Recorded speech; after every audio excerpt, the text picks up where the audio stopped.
à tous, et bien ça y est, j'ai commandé ma Model S. C'est un modèle d'occasion trouvé chez Tesla.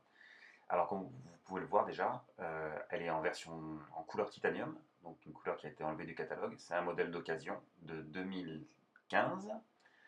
J'ai pas la date en fait exacte de production, je l'aurai bientôt. Et on va regarder un petit peu toutes les options de ce modèle. Alors j'ai évidemment pas choisi les options, mais ceci dit, je suis assez content puisque c'est un modèle assez complet. Alors, c'est un modèle 85D, donc la batterie de 85 kWh, dual moteur, donc deux moteurs, transmission intégrale. Couleur titanium, on en a parlé, elle a le toit panoramique en verre, elle a les jantes turbines grises 21 pouces qui sont absolument splendides, les sièges nouvelle génération en cuir noir, une garniture de toit en Alcantara, évidemment l'autopilote 1, ça c'était un prérequis pour moi, l'intérieur et l'éclairage premium, la suspension Smart Air et le pack climat glacial. Alors quels étaient mes prérequis? Comme je l'ai dit, il y avait évidemment l'autopilote 1, je voulais une Tesla assez récente, 2015 ou 2016.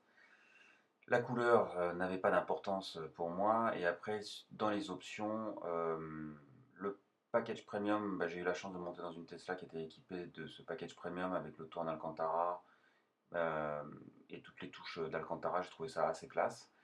Et puis le coffre électrique aussi qui est compris dans le package premium, mais bon, j'ai envie de dire que c'était pas un prérequis non plus.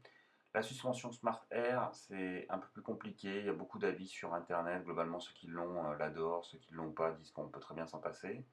Ça sera un plus parce que j'ai des routes près de chez moi et beaucoup de dodanes, donc la suspension Smart Air peut être enregistrée et géolocalisée, et donc on peut à certains endroits lui dire en fait de relever la voiture là où il y a des dodanes qui sont très importants. Donc je pense que ça c'est une option plutôt sympa.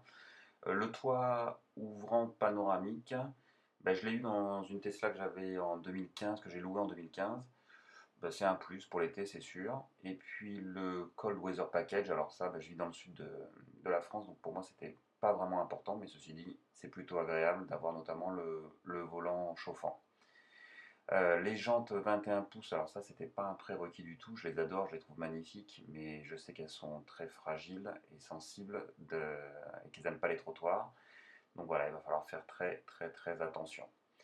La bonne nouvelle, c'est que c'est un modèle d'occasion. Alors après, par contre, un 85D, ça j'étais assez focalisé sur ce type de moteur. Bon, 90D aurait été un plus, mais elles sont encore plus récentes, elles sont souvent de 2016.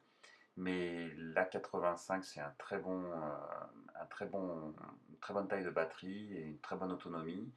Et en dual motor, ça permet d'avoir déjà un comportement qui est encore plus agréable de la voiture sur les routes, et notamment sur les routes dégradées, mouillées ou sur la neige.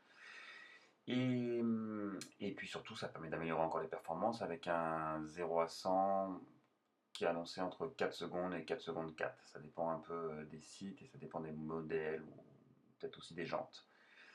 Alors là, on la voit en version performance parce que finalement, je trouve assez peu de photos de cette voiture sur internet. Donc là, elle est en version performance, elle a les étriers de frein rouges, qui ne sera pas le cas pour la mienne, que je reçois vendredi. Donc bien sûr, il y aura des photos ensuite à suivre abondamment sur ma chaîne YouTube. Voilà. Alors les avantages des modèles d'occasion chez Tesla, je le répète, c'est que vous bénéficiez à nouveau de 4 ans de garantie ou 80 km au jour de réception de la voiture. Donc c'est comme si vous repartiez à neuf. Et ça, c'est un avantage considérable.